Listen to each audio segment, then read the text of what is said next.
আল্লাহ না চাইলে হয়তোবা আমি আমার সংসারটা টিকাতে পারতাম না। আর আমি আমার সংসার জীবনে অনেক কষ্ট করেছি। 10 বছর পরে এখন একটু সংসার জীবনে শান্তি পেয়েছি, আলহামদুলিল্লাহ। আসসালামু আলাইকুম, দিস ইজ মাই সোনিয়া। সবাইকে স্বাগত জানিয়ে আজকে ব্লগটি শুরু করছি। আর আমার ব্লগে রান্নাবান্নাও থাকছে। আর আমি আমার জীবনের বৃত্তান্ত থেকে আপনাদের সাথে অনেক কিছু শেয়ার করি। অনেক আপুদের জীবনের বৃত্তান্ত থেকেও আপনাদের সাথে অনেক কিছু শেয়ার করি। তবে আপনারা কিছু মনে করবেন না, সব কিছু সাদরে গ্রহণ করবেন এবং আমার ব্লগটি শেষ পর্যন্ত দেখবেন। আপনার ভাইয়া বাজার থেকে বাজার করে নিয়ে আসছে। আজকে অনেক বাজার করছে আর অনেক মাছ কিনে আনছে।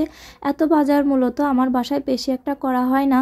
তো কিছুদিন ধরে আমার বাইরে বেশি যাওয়া হচ্ছে না আর শরীরটাও অনেক অসুস্থ। তাই আপনাদের ভাইয়া চিন্তা করলো এত ঘন বাজার না করে একসাথে অনেক বাজার করে নিয়ে আসি। আর আজকের বাজারগুলো তো দেখতেই পারছেন, অনেক তরতাজা বাজার ছিল। তো এই বাজারগুলো করে এনে আমি যে একদম সুন্দরভাবে রাতেই গুছিয়ে রাখছিলাম, যাতে আমার দিনে তেমন একটা কষ্ট না হয়। আর আমরা যেহেতু 7 তলার উপরে থাকি, তাই বারবার বাজারে গিয়ে বাজার করাটাও না আমাদের পক্ষে সম্ভব হয় না। বাজারগুলো গুছিয়ে নিচ্ছি আর রান্না বান্নাও করব। আর তার আগে আমি মাছগুলো সব কুটে রেখে দিব ফ্রিজিং করে, যাতে পরবর্তীতে রান্না করার সময় আমার খুব সুবিধা হয়। এখন আমি কাজ করতে করতে আর রান্না করতে করতে আপনাদের সাথে গল্পটাও শেয়ার করি, চলুন যাই। বিয়ের পরে আমি আমার শ্বশুর শাশুড়ির সাথেই থাকতাম আর আমার হাজবেন্ড থাকতো ঢাকায়। আমি তার কাছে প্রায় সময় যেতে চাইতাম, কিন্তু আমার শ্বশুর শাশুড়ি তার কাছে আমাকে যেতেই দিত না। আর সে গ্রামের বাড়িতে খুবই কম আসতো, 3 মাস 4 মাস পর আসতো। আর যেটা আমার কাছে একদমই ভালো লাগতো না। প্রত্যেকটা মেয়েরই বিয়ের পরে কিন্তু তার হাজবেন্ডের প্রতি আকর্ষণটা আর আগ্রহটা অনেক বেশি থাকে, যেমনটা আমারও ছিল। আমার শ্বশুর শাশুড়ি চাইতো না তার সাথে আমার সম্পর্কটা ভালো থাকুক। আমার স্বামীকে আমি প্রায় বলতাম, তুমি গ্রামের বাড়িতে আসো, না হয় আমাকে ঢাকা নিয়ে যাও। কিন্তু সে কখনোই রাজি হতো না। আর আমি যখন বলতাম তুমি আমাকে নিয়ে যাও, নাহলে আমি চলে আসবো, তখনই সে আমাকে বলতো, তুমি যদি ঢাকায় আসো তাহলে তোমার সাথে আমার সারাসারিটা হয়েই যাবে।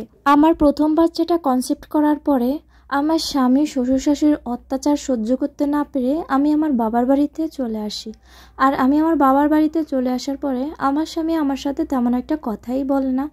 আর আমি যদি মাঝে মাঝে কল দিতাম, সে খুবই বিরক্ত বোধ হতো আর আমার সাথে তেমন একটা কথাই বলতো না। আর এইসব মানসিক প্রেশার আর মানসিক টেনশন নিতে নিতে আমি প্রায় অসুস্থ হয়ে পড়তাম। একটা সময় দেখলাম যে আমার হাজবেন্ড আমার কোনো খবরই রাখে না। তখন আমি বাধ্য হয়ে আমি আমার শ্বশুরবাড়িতে চলে গেলাম। আর শ্বশুরবাড়ির লোকেরা যখনই বুঝতে পারলো যে আমার সাথে আমার স্বামীর সম্পর্কটা একটু ফাটল ধরেছে, তখন তারা তাদের অত্যাচারের মাত্রাটা না আরও বাড়িয়ে দিল। আমার 7 মাসের প্রেগনেন্ট অবস্থায় আমার স্বামী একদিন বলল, যাও তুমি একটা টেস্ট করাও, একটা আলট্রাসাউন্ড করে দেখো।